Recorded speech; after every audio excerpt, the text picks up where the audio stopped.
ನಿಮ್ಗೆ ಜವಾಬ್ದಾರಿ ಇಲ್ವಾ ಜಿಲ್ಲಾ ಉಸ್ತುವಾರಿ ಸಚಿವರಿಗೆ ಈ ಜಿಲ್ಲೆಯಲ್ಲಿ ಏನಾಗಬೇಕು, ಏನು ಮಾಡಬೇಕು, ಅವ್ರು ಸಹಕಾರ ತಗೊಳ್ತಕ್ಕಂಥದ್ದು ಒಂದು ಅಟ್ಲೀಸ್ಟ್ ಕನಿಷ್ಠ ಸೌಜನ್ಯನಾದ್ರು ಬೇಡವಾ? ಟಿ ವಿಯ ಮುಂದೆ ಬಾಯಿ ಬಂದಂಗೆ ಮಾತಾಡೋಕ್ಕನ ನಿಮಗೆ ಜನ ಅಧಿಕಾರ ಕೊಟ್ಟಿರೋದು? ಅರ್ಜಿನೂ ಹಾಕಿದ್ದೀವಿ ಸರ್. ಇಲ್ಲೇ ನಮ್ಮ ಕೇರ್ಪೇಟೆ ಶಾಸಕರು ಅದು ವಿಧಾನಸಭೆಯಲ್ಲಿ ತಗೊಂಡಿದ್ದಾರೆ.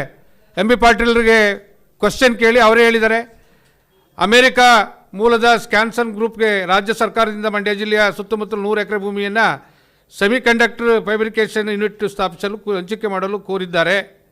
ಪ್ರಸ್ತಾವನೆ ಪರಿಶೀಲನೆಯಲ್ಲಿದೆ ಅಂತ ಇಂಡಸ್ಟ್ರಿಯಲ್ ಮಿನಿಸ್ಟರ್ ಎಂ ಬಿ ಪಾಟೀಲೇ ಕೊಟ್ಟಿದ್ದಾರಲ್ಲ ಉತ್ತರನ. ನೀನು ಇದಕ್ಕಿಂತ ಬೇಕಾ? ಕೊಟ್ಟಿದ್ದಾರೋ ಇಲ್ವೋ ಅಂತೇಳಿ ಪ್ರಸ್ತಾವನೆನ. ಒಳ್ಳೆ ಖಾತೆ ಸರ್. ಸಿಕ್ಕಿದ್ರೆ ಒಂದು ನಿಮಿಷ, ಒಂದು ಅವಕಾಶ ಸಿಕ್ಕಿದಾಗ ಎಲ್ಲರೂ ರಿಕ್ವೆಸ್ಟ್ ಮಾಡಿ ಕರ್ಕೊಬರುವಂಥ ಕೆಲಸ ಮಾಡಬೇಕು.